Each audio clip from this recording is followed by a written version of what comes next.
안녕하세요. 안녕하세요. 자, 이번 심화반은 2개월 우리가 특별히 단원별로 오늘부터 어휘력, 그리고 현대문법, 어문규정, 그리고 한자어, 한자성어 위주로 좀 집중을 해서 살펴보겠습니다. 대신 이제 부분 독해도 들어가겠지만 일단은 목표가 짧은 시간 안에 국어 지식 파트를 좀 더 심화하고 또 문제들을 살펴보는 시간을 갖겠습니다. 그래서 여러분들이 문제풀이반 들어가기 전에 꼭 필수적으로 해야 되는 그런 과정으로서도 의미를 가지니까요. 여러분들도 짧은 시간이지만 바짝 덤벼가지고 좋은 결과를 얻도록 서로 최선을 다합시다. 자, 1번 문제부터 보겠습니다. 자, 먼저 이번에 나눠드린 프린트는 두 가지가 들어있는데요. 앞부분에 일단 기출문제 어휘가 들어있고, 그리고 뒷부분에는 현대문법을 정리하는 문제들이 들어있습니다. 그래서 요걸 한 2, 3주 안에 빨리 끝내고, 그리고 그 다음 이제 또 어휘력과 어문규정, 또 어휘력과 또 한자성어, 이런 식으로 진행을 하도록 하겠습니다. 알겠죠? 자, 1번 봅니다. 보기에 밑줄 친 것과 같은 현상을 비판하기에 가장 적절한 것. 자, 항상 독해 지문을 들어가기 전에 먼저 선택지를 보시고, 선택지가 뭘 묻는가, 그걸 집중해서 우리가 지문을 읽자라고 했어요. 같은 지문도 어떤 의도로 읽느냐에 따라서 시간이 더 걸리기도 하고 짧게 걸리기도 하죠. 자, 선택지 봤더니 속담을 적용하는 거예요. 그래서 이때는 밑줄 친 부분을 보고 어떤 속담이 생각나면 굳이 저 위에 있는 지문들은 읽어볼 필요가 없는 거죠. 자, 밑줄을 봤더니 자본주의와 함께 도입되는 물질주의는 배금주의나, 자, 배금할 때 한자어 봐요. 손수변이 두 개 있어요. 그러니까 숭배하다 이 말이거든. 그러니까 배금하면 뭐야? 금을 숭배하는, 즉 물질 만능주의를 일명 배금주의라고 부르죠. 배금주의나 또는 황금 만능주의로 변질이 포인트야. 변질되기 쉽고. 그러니까 자본주의와 함께 도입되는 그 물질주의가 원래는 성격이 그렇지 않았는데 다른 성격으로 변화된다는 얘기예요. 자, 이렇게 외국에서 들어온 문화나 문명이 우리나라에 들어와서 그 성격이 변질될 때 우리가 이를 속담으로 규리, 회수를 건너면 탱자가 된다. 정답 몇 번? 2번. 또 근대적 시민사회의 중심적 가치의 하나인 개인주의는 이기주의로 전락되기 쉽다. 그래서 변질이니 전락이니 라는 어휘에서 그 성격이 변화한 걸 알 수가 있고, 이와 관계 깊은 특성은 즉 속담으로서는 2번이 적절하겠죠. 자, 1번. 송충이가 갈잎을 먹으면 죽는다 라는 말은 결국 분수를 지켜야 한다는 얘기죠. 즉 분수를 지키자라는 얘기고, 이는 4번과도 유사하죠. 4번에 뱁새가 황새 따라가다 가랑이가 찢어진다라는 것도 결국 분수를 지키자라는 그런 의미입니다. 반면에 3번, 개꼴이 3년 묵어도 황모되지 않는다라는 말은, 개꼴이 3년 묵어도 황모되지 않는다라는 말은 무슨 뜻일까요? 즉 본질은 쉽게 바뀌지 않는다. 본질은 쉽게 바뀌지 않는다, 이런 뜻입니다. 그렇죠?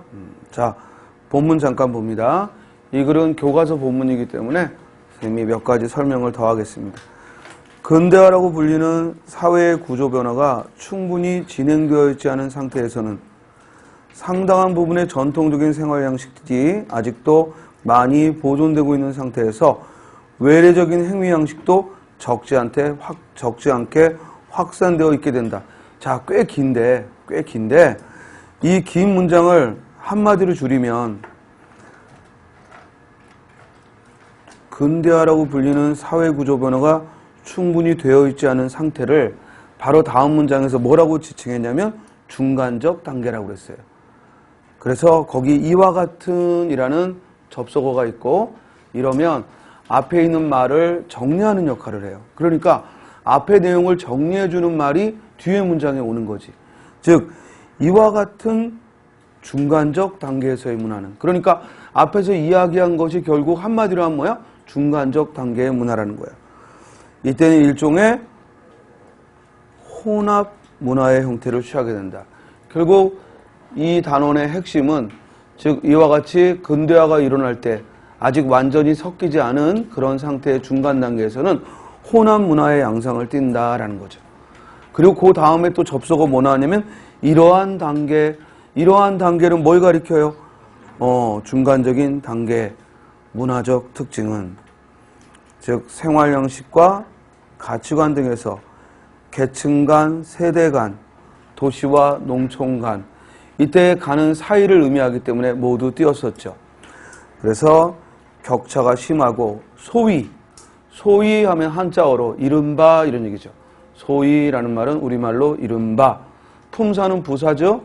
이른바 비동시적인 것에 동시적인 혼재가 일어나는 상황이다. 그래서 결국 이 단어는 중간적 단계에서의 문화적 특징을 말한 거야. 이를 혼합문화 또는 뭐라고 말한다? 비동시적인 것에 동시적인 혼재가 일어나는 상황이라는 거죠. 그래서 요약하면 결국 이는 중간 단계에서의 문화의 특징 또는 혼합문화의 특징 또는 비동시적인 것에 동시적인 것의 혼재의 특징이라고 얘기할 수 있습니다. 그럼 이 뒤에는 뭐가 나올까요? 이에 대한 구체화된 이야기가 나오거나 아니면 다음 단계 이제 완전히 근대화가 이루어진 이후의 특징이 나오거나 아니면 이 얘기한 이 중간 단계에서 특징을 상수라는 내용이 뒷받침이 되겠죠. 그래서 뒤에 문단은 우리가 읽어보지 않았지만 밑줄 친 부분만 봤지만 뭐가 나온 것 같아요? 바로 위의 문단에 대한 뭐야? 상수리. 그래서 이런 혼합 단계, 중간 단계에서는 우리 밑줄 친 부분에서 봤듯이 뭐가 일어나기 쉽다? 변질과 또는 전락이 일어나기 쉽다. 자, 이렇게 독해를 할 때 글을 읽는다라고 하는 거야. 그냥 눈으로 쭉 보는 게 아니라 머리로 그 구조를 생각하면서 그리고 건너뛰어야 될 부분 또는 집중적으로 읽어야 될 부분 이걸 구별하는 능력이 독해 능력입니다. 그러니까 여러분들이 항상 글을 읽을 때에는 다 읽는다는 생각을 하지 마시고 글의 주제를 물어볼 때는 항상 이렇게 첫 단락에 집중하시고 그래서 다음 단락이 어떤 관계인가를 짐작해보고 그럼으로써 읽어야 될 부분을 줄여가는 것이 결국 독해의 요령이다. 이건 짧은 시간 안에 됩니다. 여러분들이 됩니다. 그러니까 절대로 다 읽는다라는 건 자신감이 없을 때 나오는 거니까 항상 평소에 연습할 때도 글을 읽을 때에는 첫 단락에 여러분들의 즉 관심을 집중하고 그리고 나머지 단락은 어떤 관계인가를 항상 살펴보자. 그리고 방금 첫 단락을 읽을 때 유의했듯이 접속어나 지시어 등이 나왔을 때 이것이 그 문단의 구조를 파악하는 키워드이기 때문에 이런 접속어나 지시어에 주의하면서 읽어야겠다라는 겁니다. 알겠죠? 그리고 항상 이렇게 이번에 첫 문단의 첫 문장에 보이듯이 첫 문장이 너무 길어. 그럼 반드시 뒤에요. 요약하는 문장이 나와요. 그러니까 처음 읽었을 때 문장이 길어서 이해가 안 된다고 또 읽지 말고 선생님이 또 읽지 않았지? 어딜 봤어?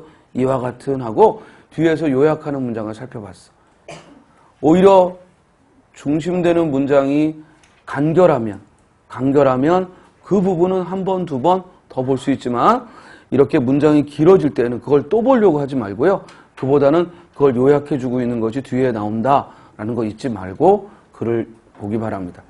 여러분들이 글을 써도 꼭 그런 식으로 글을 쓸 수밖에 없거든요. 그리고 우리 시험에 나오는 글은 그렇게 구조화된 글은 선보인다라는 거 잊지 마시고. 자, 다음 문제로 갑니다. 밑줄 친다 2번. 밑줄 친 단어의 의미와 가장 가까운 것은 했습니다. 하루 종일 백화점을 돌아다녀도 마음에 드는 옷을 고르지 못했다. 선생님이 뭐라고 했냐면 이렇게 밑줄 친 말의 문맥적 의미를 물을 때는 유사한 말로 바꿔보자라고 했습니다. 그러면 이때 마음에 든다라는 건 무슨 뜻이야? 취향, 스타일에 맞는다라는 얘기죠. 따라서 취향에 맞다, 스타일에 맞다 또는 굳이 다른 말이 떠오르지 않을 때는 그냥 마음에 든다 이렇게 뒤에 서술어까지 고려해서 마음에 드는 옷 또는 좋아하는 옷 이렇게 바꿔도 되죠. 1번 몸은 늙었지만 스타일은 청춘이다. 이상하지? 이때 마음은 마음 먹은 것 이런 의미고 그러니까 몸의 상대어죠. 이때 마음은 몸의 상대어로서 다음 2번 안 좋은 일을 마음에 담아두다라는 얘기는 뭐야? 기억하다, 떠올리다 라는 거지. 요즘 말로 하면 스트레스죠. 스트레스를 받으면 병이다 이 말이에요. 3번. 아이가 공부에는 관심이 없고, 즉, 좋아하지 않고, 이런 의미죠. 정답 몇 번? 3번.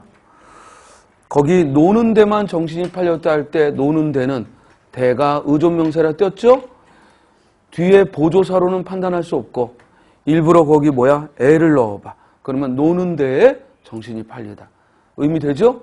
그러므로 의존명사라 띈다. 이해됐죠? 다음 4번. 많이 아는 사람보다는 마음이 어진 사람을 사귄다. 이때 마음이 어진다라는 것은 어떤 의미? 즉 인격적으로 배려심이 있다, 또 상대에 대한 배려가 있다, 또는 도덕적으로 어질다 이런 의미니까 좋아한다는 의미하고는 거리가 머네요. 자, 항상 유사한 말로 바꿔보시고 유사한 말이 즉 잘 떠오르지 않을 때에는 그냥 마음에 들다 하는 말을 집어넣어서 의미가 통하는지 이러면 충분히 맞출 수 있어. 이런 문제는 차분하게 하면 돼요. 됐어요? 다음. 미술친 단어의 한자로 적합한 거. 자, 이런 문제 우리가 해결하려고 부수를 중심으로 공부하라라고 하는 거야. 그러니까 여러분들이 이 단어 중에 외웠던 게 나온다면 참 좋겠지. 그럼 아주 수월할 텐데 우리가 외운 게 없잖아. 그러니까 그걸 기대할 수 없으니까 선생님이 늘 한자 공부는 부수를 중심으로 뜻을 추론해 보자라고 했어. 자, 1번 봐요. 무언가를 상실해버렸다 하면 일단 추론을 하려면 이 낱말의 우리말 뜻을 먼저 풀어봐야 돼. 그러면 상실이란 말은 무슨 말이야? 잃어버렸다. 그럼 최소한 우리가 잃어버릴 실자는 알아야 돼. 이것까지 모르고는 못 풀고 잃어버렸다. 그러므로 1번은 맞을 수 있지. 이해돼요? 따라서 선생님이 그랬지 한자어는 이음절로 되어 있지만 그중에 한음절만 정확하게 즉 의미가 통한다면 그건 맞을 확률이 매우 높다는 거야. 이해돼요? 따라서 상실하다 맞을 수 있어. 이제 2번을 갔더니 무언가를 상실해버린 느낌을 가지고 성장했다. 이때 성장하다는 건 뭐야? 자라났다. 즉 어른이 됐다 이 말인데 그러려면 어른이 된다 하면 이 장자를 써야죠. 그죠? 이 장자를. 즉 이건 길다라는 뜻도 있지만 성장하다라는 의미도 있어. 또한 즉 우리는 무언가를 상실해버린 느낌을 가지고 점점 커갔다라는 얘기고 따라서 의미는 여기 기를 장자에 있고 그리고 이룰 성자에 있는 거예요. 따라서 성장하고 써야겠구나라고 짐작해 볼 수 있죠.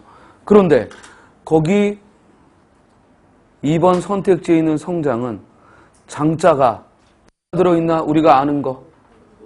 그렇지. 오드자가 들어있어요. 오드자가. 그러면 여기 있는 이 장자라는 이 소리는 상관없고 이건 상관없고 일단 오드자가 들어갔다면 이 단어는 꼭 뭐하고 관계돼? 옷 입는 것과. 따라서 이때 성장은 잘 꾸며 입는 거야. 정장 차림에 잘 꾸며 입으면 성장이다라고 하는 거야. 이해됐어요? 따라서 안 어울리겠죠? 기르다, 자라나다라는 의미하고는 안 어울리고 오드자가 들어가면 꾸미다, 옷을 화려하게 입다 이런 뜻입니다. 2번 틀렸고 3번. 그래서 어머니에게 내가 기억나지 않는 어린 시절에 대한 이야기를 꼬치꼬치 캐물을 때가 종종 있죠. 게다가 밑줄 치고 거기에다가의 준말이거든요. 근데 이 자체가 첨가의 역할을 하는 접속어입니다. 따라서 게다가 하면은 뒤에 앞의 내용에 대한 뭐가 나온다? 첨가. 부연, 첨가의 역할을 하는 거야. 시골 마을에서 벌어지는 일이 내 눈엔 참 이상했어요. 자, 뜻이 뭐야? 평소와 달랐어요 이 말이잖아. 상식과 달랐어요 이 말이잖아. 따라서 다를 이자가 들어간 건 맞는데 이 상자는 상황 상자고 우리가 평소에 보통 상자는 어떻게 써요? 이렇게 쓰죠. 보통 상자는. 그래서 상식하면 R식자를 써서 상식이라고 하는 거예요. 그래서 이 보통 상자가 들어가야지. 그러므로 거기 있는 그 상자는 상황 상자야.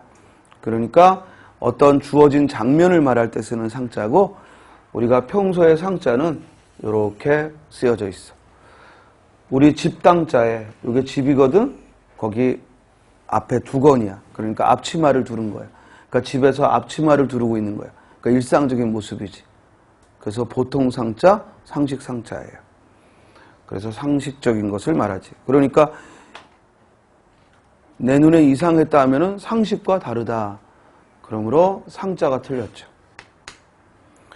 다음, 마당에다 애써서 기른 집짐승들을 잡아먹다가 합성어입니다. 잡아먹다 합성어야. 그래서 잡아먹다 붙여 쓴 거죠. 본용어는 보조용어는 절대 붙여놓지 않습니다. 알겠습니까? 기출문제에서 본용어는 보조용어는 붙여놓지 않습니다. 띄어 쓴다고요.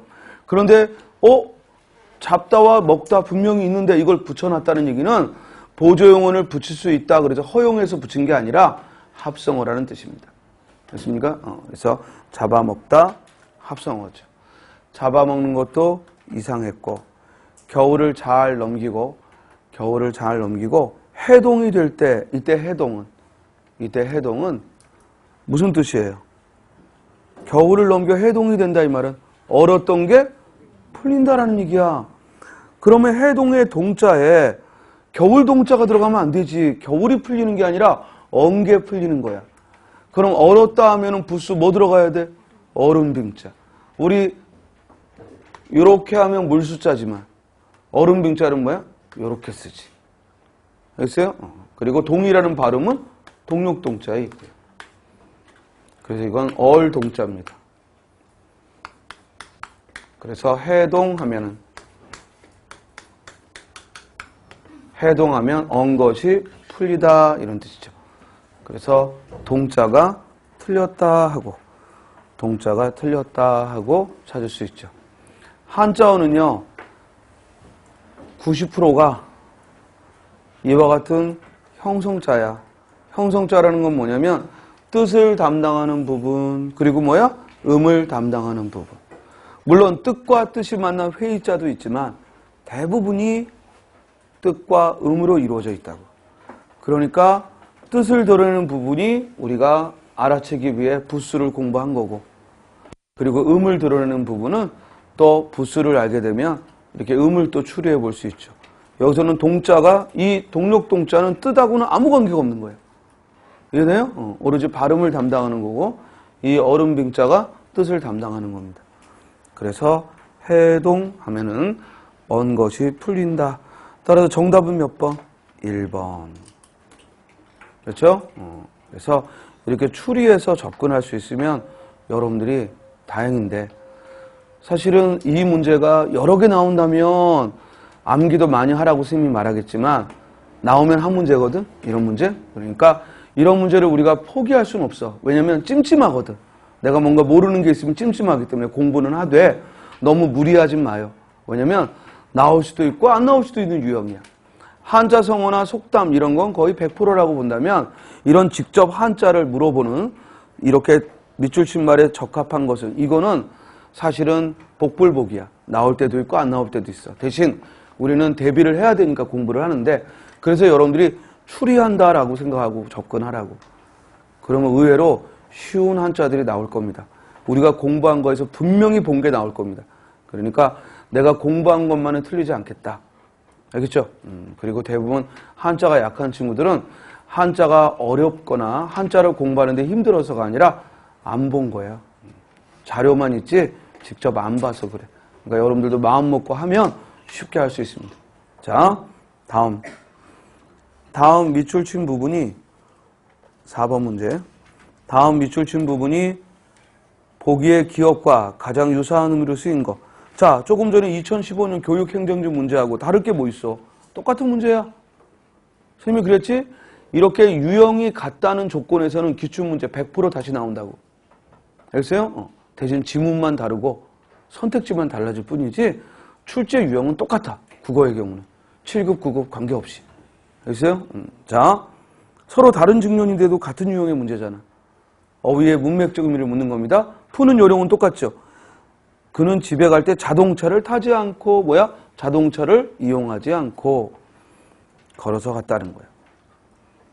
1번. 그는 남들과는 다른 비범한 재능을 이용하여 태어났다. 어색하지? 이때 재능을 타고 태어났다. 이 말은 뭐야? 가지고. 그렇지. 재능을 가지고 태어났다는 거야. 재능을 지니고 재능을 가지고. 2번. 그는 가야금을 발가락으로 탈 줄 아는. 무서운 아이네. 그지? 우리는 손가락으로도 못하는데. 자. 뭐 이런 걸 할 필요가 뭐였어요. 그죠? 우리 가끔 보면 트럭 이빨로 끄는 놈. 그죠? 그런 거를 뭐 유리 위에 뭐 왼발로 걷는 거. 왜 그런 짓을 하나 몰라? 자. 가야금을 발가락으로 탄다. 이건 뭐야? 그렇지. 연주하다. 연주하다. 그는 어릴 적부터 어릴 적 띄었었네. 한 단어가 아니네요. 그러면 한 단어가 아니네 이러고 끝나지 말고 반드시 복습할 때 뭐 해야 돼? 사전을 찾아서. 지금 같이 수업하는 중에는 찾을 필요 없고 쉬는 시간 이럴 때 한 번 더 찾아봐야 돼. 알겠어요? 그래야 한 번 더 눈에 들어오지. 많이 봐야 머리에 오래 남습니다. 그거는 사람이든 단어든 똑같습니다. 많이 안 보면 뭐야? 잊어버리는 거고. 이해돼요? 우리 옛말에 눈에서 멀어지면 마음에서 멀어진다. 당연한 겁니다. 그러니까 여러분들이 어떤 과목이든 내가 이걸 기억해야겠다 그런 뭐야? 자주 보면 됩니다. 알겠어요? 자, 그러니까 사전도 한번 보고 수업하면서 매번 한 것도 한번 보고 이러면서 2번, 3번, 4번 이렇게 하다 보면 자연스럽게 읽는 거야. 그게 암기지 막 기를 쓰고 억지로 하는 건 암기가 아니야. 여러분들 머리에 고통을 주는 거야. 그런 식으로 공부하면 안 되지.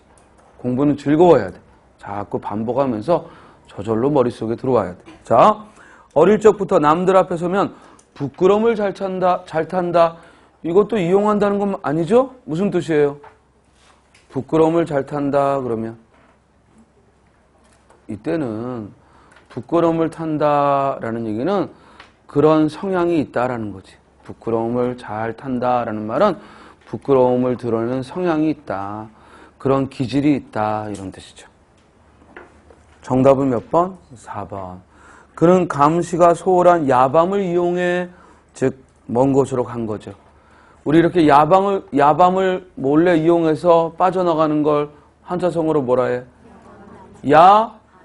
야반도주죠. 야밤도주가 아니라 야반도주죠. 야반도주했다 이 말입니다. 자, 5번 갑니다. 다음 글에 어울리는 고사성어라고 했습니다. 이 문제를 풀려면 먼저 뭐부터 할 수 있어야 돼? 선택지에 한자부터 읽을 수 있어야 돼. 자, 1번 여세추이죠. 여세추이. 요런 건 우리 한자성어에는 2가지 스타일이 있는데 하나는 글자 그대로 해석하면 되는 사자성어가 있고 또 하나는 뭐야? 고사성어가 있지. 고사성어는 스토리를 알아야 되는 거야. 근데 사자성어는 스토리와 관계없이 글자를 쫓아가면 되는데 이 글도 사자성어야. 즉 여세추이하면 추이라는 것은 변화죠. 따라서 세자는 세상 세자고 여자는 더불어 여자야. 그러니까 세상이 변하는데 더불어 간다는 얘기야. 세상이 변하는 흐름을 따라가다, 세상이 변하는 흐름을 더불어 가다 이런 뜻이죠.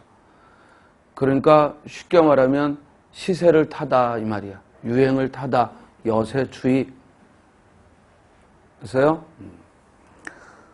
세상의 변화를 따라가다, 세상의 변화와 더불어 가다, 또는 시세를 쫓다, 흐름을 따르다, 유행을 따르다 이렇게 다양하게 접근해 갈 수 있는 사자성어. 2번 좀 어렵죠? 휴자예요. 공휴일괴라는 겁니다. 공휴일괴. 처음 보는 단어일 겁니다. 왜냐면 우리 기출에 처음 나왔고 공휴일괴. 공휴일괴. 즉 우리말로 하면 고지가 바로 적인데 중단하는 거예요. 그러니까 거의 완성 직전에 중단하는 걸 공휴일괴라고 해요. 즉 거의 다 이루어진 일을 중단하는 것. 그래서 고지가 바로 적인데 하고 더 이상 진행하지 못할 때 공유일괴다라고 해요. 그래서 어떤 일을 거의 완성 단계에서 중단하는 것, 공유일괴라고 합니다. 예를 들어 어떤 지문에 컨소시엄을 구성해서 여러 기업체가 이렇게 해외에 함께 협력하기로 했는데 다 자금도 모으고 인원도 다 뽑아놓고 막상 추진하려고 했더니 중국이 사드 문제로 갑자기 통상의 교류를 막았다. 그러면은 그런 기업들은 어떤 처지에 처한 거야? 공유일괴의 처지에 빠진 거지. 알겠죠? 자, 지금은 한자성어 뜻만 알면 되는 게 아니라 뭐 할 수 있어야 돼? 적용을 해야 비로소 한자성어를 안다라고 하는 겁니다. 다음 3번은요. 여러분들이 잘 아는 거지 뭐야? 견마지로. 또 무섭게 태마지로 이러지 말고 또는 대마지로 이러지 말고 견마지로. 무슨 뜻? 충성을 다함이죠. 주인이나 나라에 충성을 다할 때 견마지로를 다한다. 충성을 다한다라는 거예요. 4번도 아는 한자 성어네요. 뭐예요? 우공이산. 지성이면 감천이다. 우공이산. 이건 스토리죠. 고사성어입니다. 어리석은 노인이 산을 옮긴다라는 말은 글자 그대로 해석은 의미가 안 되고 결국 지성이면 감천이다. 즉 노력을 다하면 하늘도 돕는다. 우공이산이야. 자, 본문 봤더니 첫 단락에 단락의 처음에 30년 가까이 한 우물을 판 한 기업의 최고 경영자가 기업인 명예의 전당에 이름을 올리게 되었다. 자, 이 뒤에는 무슨 내용 나오겠어? 바로 이 기업이 어떤 면에서 명예의 전당에 올랐는지, 또 이 명예의 전당에 올라서 CEO가 어떤 소감을 말하는지, 이런 내용이겠죠. 자, 더 읽을 거 없습니다. 결국 이 기업은 왜 명예의 전당에 올랐어요? 한 우물을 팠다는 거죠. 한 우물을 팠다는 얘기는 뭐야? 정성을 다했다는 얘기입니다. 그러므로 가장 가까운 한자성어 몇 번? 4번. 그리고 또 잊지마. 이렇게 기출문제예요. 공유일괴처럼 한 번도 나온 적이 없는 이런 한자성어가 등장하면 절대 답 아닙니다. 절대 답 아닙니다. 알겠습니까? 여러분들이 공부한다고 선생님하고 열심히 했는데 처음 보는 게 나왔어. 절대 답 아닙니다. 이건 확신해요. 알겠어요? 그 다음부터 이제 답이 될 수는 있어. 이해되죠? 그러니까 여러분들이 한자성어 틀리면 아는 걸 틀리지 절대로 모르는 거라 틀릴 일은 없을 거야. 그렇죠? 자, 근데 대부분 이런 문제가 나오면 모르는 거에 자꾸 손이 간단 말이에요. 그런 일은 없다. 자, 공유일괴 처음 등장한 거야. 여세추위는 몇 번 나왔어요. 여세추위는 몇 번 나왔지 네가 처음 봤을 뿐이지. 알겠어요? 몇 번 나왔고 반면에 공유일괴는 처음 등장했어. 암기해 두시고 다음 문제 갑시다. 보기에 홍길동 씨가 처한 상황을 가장 잘 표현한 한자성어. 1번은 뭐라고 써 있어요? 금상첨화. 금상첨화. 읽을 수 있어야죠. 금상첨화. 좋은 일에 더 좋은 일이 일어나는 거야. 이 반대가 뭐지? 설상가상. 나쁜 일에 더 상황이 악화되는 거. 다시 한번 금상첨화에 상대되는 말은 설상가상. 2번은 오비라. 선후에 일어난 일을 뭐로 오해하는 거야? 인과관계로 오해하는 거지. 우연히 벌어진 일을 필연적이라고 오해하는 거. 오비라. 우연히 벌어진 일을 필연적이라고 오해하는 것. 3번은 고진감래. 이건 사자성어 그대로지? 뭐야? 고생 끝에 낙이 온다. 고진감래. 그런데 고생은 오래 걸리는데 기쁨은 잠시야. 여러분들 합격하면 그 합격의 기쁨 며칠 못 가요. 계속 흥분할 것 같죠? 천만에. 며칠 못 가. 그리고 부모님들도 우리 딸 최고야. 우리 아들 이제 고생 다 했네. 딱 이틀만 좋았어요. 그리고는 다시 돌아가고 현실의 문제들이 또 여러분들이 그때 부딪히는 문제가. 그러니까 이게 중학교 졸업할 때, 고등학교 졸업할 때, 뭐 사회에 갈 때, 대학 졸업할 때, 또는 이렇게 취업할 때 그걸로 고생 끝이 아니더라고. 또 새로운 문제, 또 새로운 문제. 어쩌면 우리는 열흘의 고생과 하루의 기쁨 때문에 그렇게 사는 게 아닌가 싶어요. 그런데 열흘의 고생을 지날 때에는 하루의 기쁨을 상상하시고 또 하루의 기쁨이 왔을 때 너무 그것이 오래 간다고 착각하지 말고 또 앞으로 또 다른 형태의 고생이 있을 거라고 겸손해져야 되고. 그죠? 그래서 너무 비관적이어서도 안 되고 또 그렇다고 너무 흥분해서 또 모든 게 다 풀리는 것처럼 오해해서도 안 되고. 그러니까 참 삶이란 건 매뉴얼이 없는 것 같습니다. 자, 3번. 고진감래 고생 끝에 낙이 온다. 4번은 일거양득. 일타사피 뭐 이런 거 알겠어요? 그래서 일거양득. 일석이조 이런 얘기입니다. 그럼 본문 봅니다. 홍길동 씨는 씨 띄었었죠? 왜? 1번 오타라, 2번 지칭어, 호칭어는 띄어쓴다. 3번 붙일 수도 있고 띄었을 수도 있다. 뭐예요? 호칭어, 지칭어라 띄어쓰는 거야. 호칭어, 지칭어의 시는 띄어쓰는 거야. 그러면 시를 붙여 쓰는 건 바로 전미사 시. 어떤 경우? 다른 사람의 성씨를 소개할 때. 이분은 성이 홍씨입니다. 다른 사람의 성씨를 소개할 때. 내 성씨를 소개할 때는 뭘 쓴다고? 가를 쓰고. 저는 김가입니다 하고 겸손하게 가를 쓰고, 다른 사람의 성씨는 씨를 써서 이분은 성이 홍씨입니다 하고, 또는 저는 김씨 가문의 장손입니다. 이렇게 가문을 소개할 때 시도 전미사야. 가문을 소개할 때 시도 전미사입니다. 그 경우에 붙여 쓰는 거야. 성씨를 소개하거나 가문을 소개할 때 시는 전미사라 붙이고, 지금 이렇게 지칭어, 호칭어로서의 시는 의존명사야. 명사야, 품사가. 그러니까 시라는 전미사와 시라는 명사 두 가지가 있는 거야. 이해했어요? 그래서 시는 의존명사이므로, 이때 호칭어, 지칭어로서의 시는 의존명사이므로 반드시 띄어쓰는 겁니다. 만약에 홍길동 씨라고 하지 않고 그냥 성만 써서 홍씨는 내일 열일 이럴 때는 역시 띄워야죠. 성씨를 소개하는 게 아니라 그냥 지칭어, 호칭어로서의 시는 이름을 다 밝히든 성만 밝히든 반드시 띄어쓴다. 홍길동 씨는 내일 열일 동창회에 참석할 마음이 없었지만 밑줄 치고. 자, 여기 지만은 어미예요. 얘는 뭐의 준말이냐면 지만은의 준말이에요. 이해돼요? 그러니까 같은 겁니다. 뭐뭐 하지만은 뭐뭐 하지만 같은 말입니다.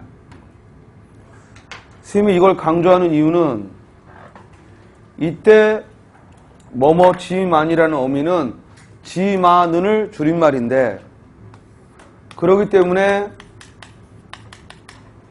이런 말은 없다 이겁니다. 알겠습니까? 발음이 똑같다 보니까 용언 뒤에 만은은 붙을 수가 없어요. 지만은이라는 어미는 없습니다. 어미는 지만은 또는 뭐야? 지만이 어미죠. 하지만은 지만은이 어미고 지만은은 없는 말. 그럼 이 만과 은은 어떨 때 쓸 수 있다고? 앞에 체언이 올 때. 즉 당신만은 하고 앞에 체언이 올 때. 그럴 때 이 만과 은은 뭐예요? 조사죠. 보조사이기 때문에 이때는 맞는 말이죠. 주의하세요. 우리말에 뭐뭐 하지만은 어미다. 어미. 그리고 만과 은은 조사다. 그러므로 체언 뒤에 만은은 올 수 있지만 용언 뒤에는 만은이 올 수 없다. 여러 번 시험에 나왔던 거야. 주의하시고. 스님이 그랬죠. 기출 문제의 질문과 답만 찾으면 하나만 공부라고. 그 이외에 나머지도 봐야 된다고. 알겠어요? 선택지도 하나하나 빠뜨리지 말고 봐야 되고, 본문도 하나하나 빠뜨리지 말고, 혹시 문법적으로나 어휘적으로 내가 보완할 게 있는가 꼼꼼하게 보셔야 돼요. 알겠죠? 자, 마음이 없었지만 친구들의 성화라는 말 밑줄 치고, 꼭 오늘 가서 국어사전을 찾아 어떤 경우에 성화라는 말을 쓰는가. 그러니까 친구들의 등살에 못 이겨, 그럴 때도 성화에 못 이겨 이러는데, 이 성화라는 말이 문맥적으로 언제 쓰는지, 그리고 고유어인지 한자어인지. 알겠어요? 친구들의 성화로 어쩔 수 없이, 이때 수는 의존명사죠. 어쩔 수 없이 나간다고 약속을 했다. 간접 인용이기 때문에 나간다 하고 조사 뭐 왔어? 고. 나간다고 약속을 했다. 그런데 당일 아침 갑작스레 배탈이 나서 도저히예요, 도저히예요, 도저히. 도저하다가 무슨 뜻이라고? 시험에 한번 나왔죠? 도저하다, 실력이 월등하다 이 말이에요. 도저하다 그러면 뭔가 기준보다 월등하다 이런 의미고, 여기서 나온 부사가 뭐야? 도저히야. 하다가 붙는 말에는 히를 붙이죠. 도저히. 도저히 동창회에 참석할 수 없는 상황이 되었다. 그러니까 도저하다는 낱말 뜻과 도저히라는 부사는 의미가 차이가 커요. 알겠어요? 도저하다는 어떨 때 쓴다고요? 기준보다, 실력이 우위에 있다 또는 능력이 빼어나다 이럴 때 도저하다를 쓰고, 반면에 도저히는 내 힘껏 못할 때 주로 부정적인 표현에 부사로 도저히를 쓰죠. 이해됩니까? 도저히 동창회에 참석할 수 없는, 이렇게 부정어가 와야 돼. 도저히 그럼 부정어가 와야 돼. 도저히 동창회에 참석하는 이런 말은 엉터리 문장. 우리 결코 그럼 뭐야? 부정어. 절대로 뭐야? 부정어. 반드시 하면 뭐야? 긍정어. 이렇게 부사어는 호응하는 말이 있단 말이야. 이게 안 맞으면 어법에 틀린 말이 되죠. 도저히 참석할 수 없는 상황이 되었다. 그는 동창회 총무에게 전화해서 사정을 설명했지만 상대방은 고지고대로 밑줄 치고, 한 단어야? 고지고대로 한 단어야? 품사는 부사겠죠. 고지고대로 듣지 않고 할 때 뭐뭐하지 않다는 부정의 보조용어냐? 절대 붙일 수 없어. 우리 뭐뭐하지 않다라는 부정의 보조용어를 붙이는 건 어떤 단어? 뭐뭐하지 않다를 붙이는 예외 두 개. 뭐야? 머지않아. 다 설명한 건데 항상 그렇게 새내기 같은 표정을 지으면 안 돼. 머지않아. 또 하나. 마지못해서. 그렇지. 이건 예외야. 마지못해서. 요 두 단어는 뭐뭐하지 않아, 뭐뭐하지 못하다가 만났지만 붙여 쓰는, 그래서 한 단어로 사용하는 아주 예외적인 케이스야. 그리고는 뭐뭐하지 않다, 뭐뭐하지 못하다 붙이면 안 돼. 고지고대로 듣지 않고 동창회에 나오기 싫은 핑계라고 생각했다. 핑계 밑줄 치고, 발음 하나 체크하자. 핑계하면 여이죠? 그러니까 발음도 뭐야? 여이 그대로 해야 돼. 그러나 뭐로 발음해도 된다? 단모음 어이로 발음해도 된다. 그래서 핑계 둘 다 되죠. 대신 표기는 반드시 여이를 표기하되 발음은 두 가지가 됩니다. 질문. 여인데 이게 어이로 발음될 수 없는 거 두 개. 뭐라고요? 예와 레. 단 예와 레는 예레로만 발음이 됩니다. 이건 어이로 발음할 수 없습니다. 이 둘을 제외하고는 어이의 발음을 허용합니다. 다음 페이지. 자, 이번에는 2015년 교육행정지 문제인데요. 다음 글을 읽고 물음에 답하라 했습니다. 먼저 본문을 보기 전에 항상 뭐부터 보라고요? 선택지. 질문과 선택지를 먼저 봐야 돼.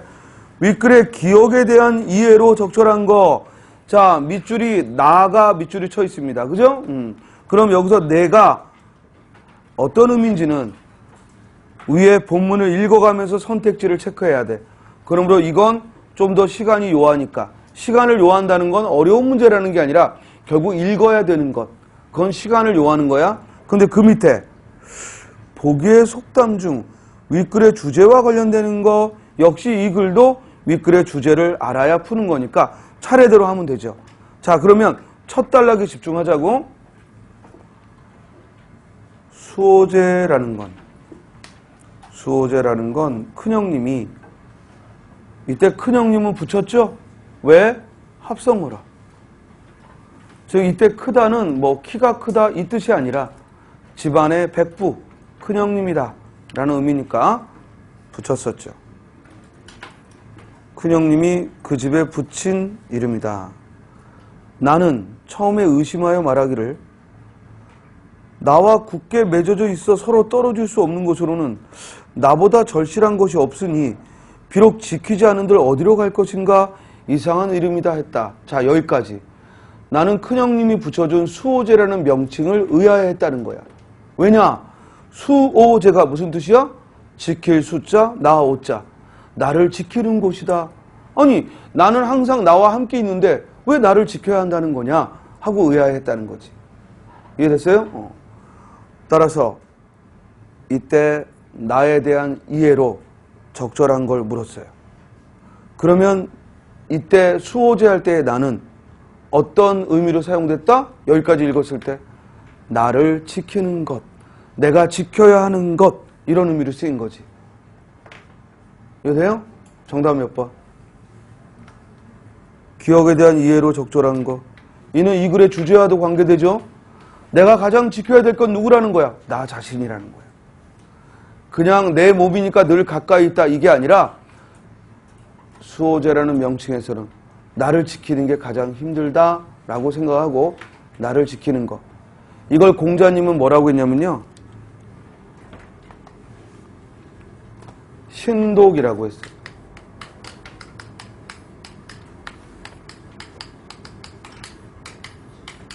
홀로 독자, 신독.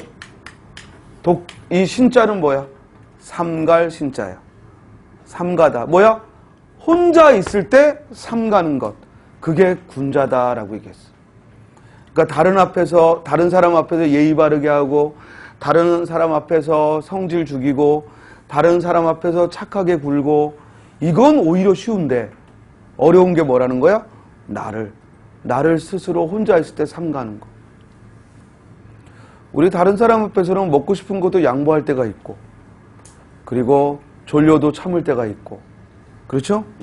갖고 싶은데도 상대에게 줄 수도 있고, 인사하고 싶지 않아도 인사할 때가 있고, 이렇거든. 그리고 다른 사람을 맞을 때는 우리가 세수도 하고 깨끗이 하고 나간단 말이야. 근데 집에 혼자 있을 때는 며칠을 안 씻을 때도 있고, 그렇죠? 또 먹고 싶은 게 있으면 그냥 누가 안 보면 다 먹고. 알겠어요? 그래서 혼자 있을 때 삼가다는 게 어렵다는 얘기고, 이와 관련된 글이 바로 이 수호제라는 글입니다. 물론 정약용 선생님이 쓴 거고요. 자, 따라서 이때 나는 가장 지켜야 할 것, 소중히 여기는 것, 이런 의미죠. 그러면 이제 그 밑에 내가 장기로 귀양 온 이유, 이때 장기는 지역이겠지. 귀양을 온 이유. 왜냐면 정약용 선생은 거의 인생의 대부분을 귀양지에서 보내셨어요. 따라서 귀양 온 이유, 홀로 지내면서 잘 생각해 보았더니 하루는 갑자기 이런 의문점에 대해 해답을 얻을 수 있었다. 그러니까 스스로 고민해보다 깨우쳤다는 얘기지. 나는 벌떡 일어나 다음과 같이 스스로 말했다. 대체로 천하의 만물이란 모두 지킬 게 없고 오직 나만은 지켜야 하는 것이다. 내 밭을 지고 도망갈 자가 있는가? 밭은 지킬 게 없다. 내 집을 지고 달아날 자가 있는가? 집은 지킬 게 없다. 그런즉 천하의 만물은 모두 지킬 것이 없다. 유독 이른바 나라는 건 밑줄 쳐? 그 성품이 달아나기를 잘하여 드나들매 일정한 법칙이 없다. 결국 나를 지킨다는 건 무슨 뜻이야? 내 육체를 갈고 닦는다는 의미가 아니라 나의 성품을, 나의 성향을, 내가 잘 지켜간다는 거예요. 욕심이 생겨도 그걸 붙잡아내고, 그죠? 과욕이 생겨도 붙잡아내고. 이해됐어요? 따라서 이 글의 주제는 결국 자신이 지켜야 할 진정한 가치는 지키며 살자는 거거든. 그게 꼭 나라고 여기엔 표현되어 있지만 결국 내가 옳다고 여기는 바를 지키는 삶을 이 글은 쓰고 있는 거죠. 그래서 마지막 결론에 나는 나를 잘못했다가 잃어버렸던 자다. 스스로 뭐 한 거야? 반성하는 거야. 그러니까 정약용 선생 같은 분은 반성하는데 우리는 맨날 잃어버리면서도, 그죠? 반성 없이 나는 나야 이러고 뛰어다니는 이런 무식한 발상을. 그렇습니까? 자, 훌륭한 분은 다 이유가 있는 겁니다. 그리고 훌륭한 분의 특징, 겸손하죠. 그런데 불같이 화를 낼 때가 있습니다. 어떤 경우? 자기가 생각하는 즉 진리와 벗어날 때, 이때만 화를 내지 다른 때에는 굉장히 너그러워요. 됐습니까? 우리 예수님이나 부처님이나 소크라테스나 공자님이나 이분들이 화를 낸 건 딱 한 가지야. 뭐 뺏어가고 때리고 뭐 가져가고 이래서 화내지 않아요. 심지어는 뭐 어떻게 이쪽 때리면 이쪽도 되려며, 그죠? 문제는 내 마음을 훔쳐갈 때 또는 내가 옳다고 여기는 바를 어길 때, 그때는 불같이 화를 내는 거예요. 성인들은, 근데 우리는 거꾸로야. 나의 어떤 가치관의 철학은 그때그때 눈치 보면서 잃어버리면서 작은 거에 불같이 화를 내고 다시는 너 안 볼 거야 이러고. 알았어요? 또는 조금만 호의를 베푸면 충성을 다하고. 그러니까 우리같이 보통 사람은 그러기 쉬운데 성인들은 오히려 자질구레한 건 다 양보하고 자신이 오로지 생각하는 바를 지켜간다는 거죠. 스님이 볼 때는 공부할 때만큼은 여러분들이 이런 분들을 본받아서 수험생으로서의 본분만 벗어나지 않으면 친구나 가족들의 행동을 좀 많이 너그럽게 보고, 알겠어요? 그리고 수험생으로서의 그 본분을 지키는 건 내 역할이지 엄마가 귀찮게 해서 친구가 자꾸 불러내서, 그죠? 이런 건 핑계입니다. 그러니까 우리가 본분만 잘 지키고 나머지는 좀 여유롭게. 아니 엄마가 설거지 도와달라는 거 좀 해준다고 네 시험에 무슨 방해가 되겠어. 그냥 수업 시간 와서는 내내 6시간 졸다 가면서 꼭 엄마가 설거지 잠깐 해달라고 그러면 수험생한테 그렇게 시킨다고 그러고. 알겠어요? 그건 주객이 전도되는 거지. 자, 따라서 그 밑에 보기의 속담 중 윗글의 주제와 관련된 거 기억. 길이 아니면 가지 말고 말이 아니면 듣지 마라. 맞죠? 그래서 이걸 공자는 뭐라고 그랬어? 얘가 아니면 보지도 말고 얘가 아니면 듣지도 말고 얘가 아니면 가까이 하지도 말라고 그랬어. 그죠? 왜냐면 우리는 유혹에 빠지기 쉽거든. 그래서 그걸 옆에 두고 자기를 지키는 건 너무 힘든 일이야. 알겠어요? 그렇기 때문에 항상 이건 내가 수험생으로서 안 해야지 싶은 건 가까이 하지 말아야 돼. 알겠어요? 아유, 이제 시험도 얼마 안 남은데 내가 술은 좀 자제해야지. 그러면서 항상 바에 가서 공부해. 알겠어요? 이게 되겠냐? 안 되는 거야. 이제 내가 나이트 가서 춤추면서 밤새우는 건 피해야지. 그러면서 나이트에 방 하나 빌려가지고 거기서 공부해. 이거 돼요? 안 되는 겁니다. 절대 못합니다. 됐습니까? 네가 수험생이면 어디에 있어야 돼요? 교실에 있어야죠. 자습실에 있어야죠. 독서실에 있어야죠. 집에서 책상 앞에 있어야죠. 어디야? 카페고. 아니다. 카페에서도 공부할 수 있겠다 요새. 어디야 근데 뭐 나이트고. 어디야 그러는데 사우나고. 거기서 무슨 공부를 하겠어. 아니 찜질방에서 무슨 공부를 해. 배 따뜻한데 안 됩니다. 알겠어요? 그 아주머니들 계란 까면서 한자성어 외울 거야? 그건 안 되는 거야. 그러니까 항상 장소를 공부하는 장소에 가면 돼요. 여러분들 마음을 믿지 마. 알겠어요? 장소를 믿으세요. 그래서 공부 잘 안 될 때면 오히려 공부 안 될 때인데 학원 오기 뭐 하면 어디가? 도서관 가. 그러면 안 생겼던 마음도 생겨. 됐습니까? 근데 에이, 오늘 마음도 그런데 좀 스트레스 풀어야지. 그리고 나이트 가면 생길 마음도 안 생겨. 됐어요? 자, 그 다음에 니은번. 가는 말이 고와요, 오는 말이 곱다. 이건 무슨 뜻이야? 말 조심해라 이거야. 그러나 윗글은 말 조심하라는 얘기는 아니지. 디귿번. 강물이 돌을 굴리지 못한다. 이 말은 뭐야? 강물은 즉 상황의 흐름이고 돌은 뭐야? 굳건한 신념이야. 그러니까 그런 상황의 흐름이 신념을 거스를 수는 없다는 거야. 그 신념이 굳건하면 절대 강물이 돌을 굴리지는 못해. 그런 의미죠. 따라서 연관되죠? 정답 몇 번? 3번. 리을은 뭐지? 우물에 가서 숭늉 찾는다. 신혼여행 갔다 와서 바로 산부인과 찾는 새끼. 알겠어요? 우리가 뭐라고 그래 이런 걸? 성급하다. 급한 놈이죠. 성질이 매우 급한 놈. 따라서 정답 몇 번? 2번. 다음 한자 성어 중 의미가 나머지 셋과 다른 거. 서울시는요, 가급적, 지금도 마찬가지야. 시험 문제가 앞뒤 한 장이야 달라. 독해가 거의 없어. 그리고 이런 한자 성어도 지문 안 내. 뭐 때문에 그렇다고? 종이 아끼려고. 알겠어요? 그러니까 딱 한 장이야, 한 장. 이게 매년 그래요, 매년. 그래서 좀 허무할 거야. 그러니까 독해 약하다고 독해 공부한 애들은 당황하는 거지. 근데 이제 스님한테 배운 친구들은 당할 게 없어. 뭐 한 개 있어야지 독해를.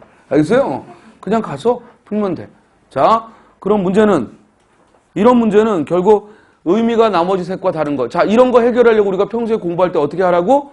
주제별 한자성어. 즉 한자성어를 주제별로 묶어 해라.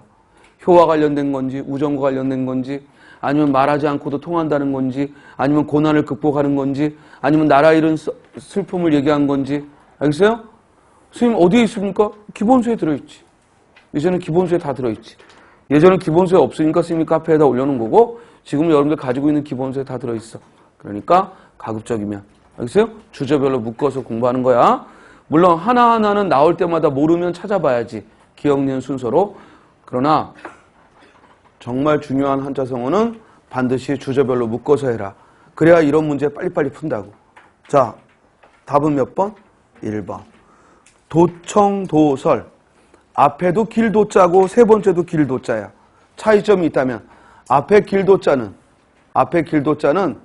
말 그대로 추상적인 길이야. 진리, 어떤 삶의 올바른 길 이런 의미라면 세 번째에 있는 도자는 이건 말 그대로 뭐야? 물리적인 길. 보도블록. 이해돼요? 따라서 도청도서라면 유언비어죠. 도청도서라면 유언비어. 여기저기 떠도는 말. 나머지는 모두 무슨 뜻? 말하지 않고도 통한다. 또는 진리는 말로다 전할 수 없다. 진리는 말로다 전할 수 없다. 또는 말하지 않고도 통한다. 그래서 2번 뭐라고 읽어? 심심상인. 3번은 이 불교와 관련된 한자성어는 읽는 것부터 힘들어요. 염자입니다. 염화미소. 염화미소. 4번은 이심전심. 마음과 마음으로 통한다 이 말이에요. 다음 미술치 한자어를 우리말로 고친 것으로 옳지 않은 거.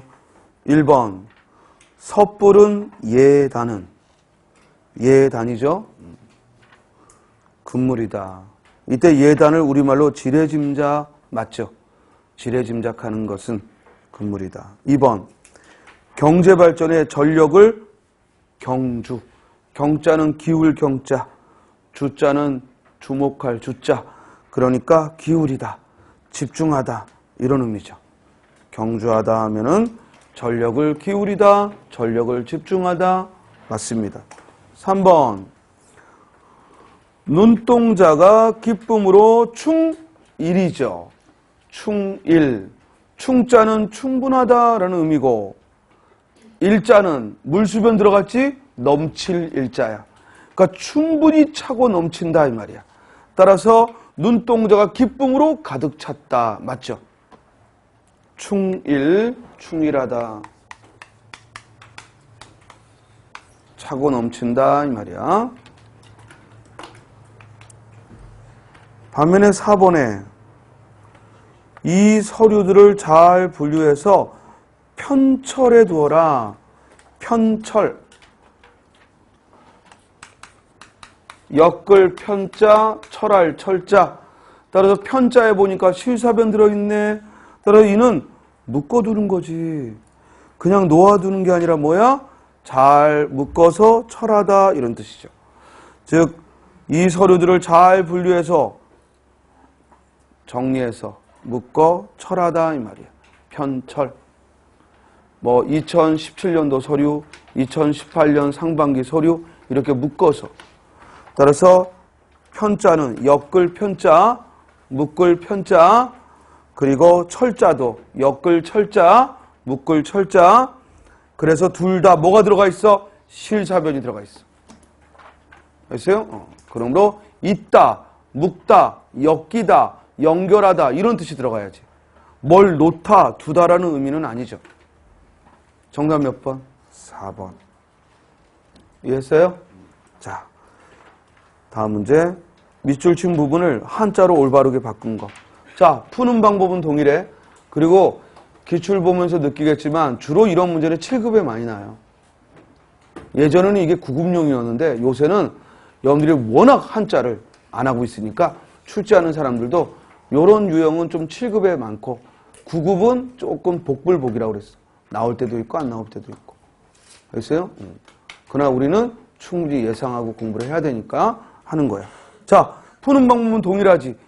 낱말 뜻을 풀어서 그 관계된 말을 써야겠다 이거야. 1번의 상자는 말씀 원자가 붙었잖아. 상술하다 이런 뜻이야. 자세히 말하다.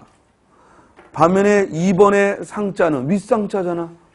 이건 아는 거지? 그러면 정기국회에 새 법안을 상정하다 그럼 뭐야? 올리다 이 말이잖아. 올려서 정하려고 하는 거잖아. 이해돼요? 즉 상정하다 하면은 올리다 이 말이야. 그러니까 뭘 써야겠어? 상세할 상자를 쓰겠어? 아니면 윗상자를 쓰겠어? 윗상자를 쓰겠지. 그럼 답은 2번 아니면 3번이 되는 거야. 이해돼요? 자, 그 다음 이제 두 번째 걸 찍어보자. 두 번째에 보면은 배출인데 앞에 배자는 수레 거자가 들어갔어. 그렇죠? 수레에 태워 내보내는 거야. 3번의 배자는 손수변이 들어갔어. 이건 뭐야? 밀쳐내다 이 말이지. 배쳐가다 이 말이지. 손으로 아니요 그랬으니까. 2번은 수레에다가 태웠고. 지금 무슨 말이 알겠어요? 지금 여기 수레가 어디 있어요? 그 수레 거자 있잖아요. 임마, 수레 거자. 알겠어요? 마차 찾자. 수레 거자. 2번은 수레에 태웠고. 그래서 내보낸 거야. 반면에 3번은 뭐야? 꺼지라고 하고 내보낸 거야. 이해돼요? 그럼 문맥을 봤더니 우리 학교는 많은 인재를 꺼지라고 했어? 아니지. 인재를 배출했다. 키워 내보냈다 이 말이야. 그러니까 몇 번? 2번. 이렇게 풀면 되는 거야. 알겠어요? 그러니까 최소한 이런 걸 짐작하려면 우리가 이 안일 비자에 얘가 발음이 배도 되거든. 겨우 뜻은 여기 손수변. 밀쳐내는 거야. 아니요 하고 밀쳐내는 거야. 그러니까 배척 이럴 때 이 단어를 쓰지. 그죠? 반면에 이 안이 비자에 원래 이 안이 비자가 어디서 온 거예요? 이거 새 날개에서 온 거예요. 새 날개의 두 짝을 말하는 겁니다.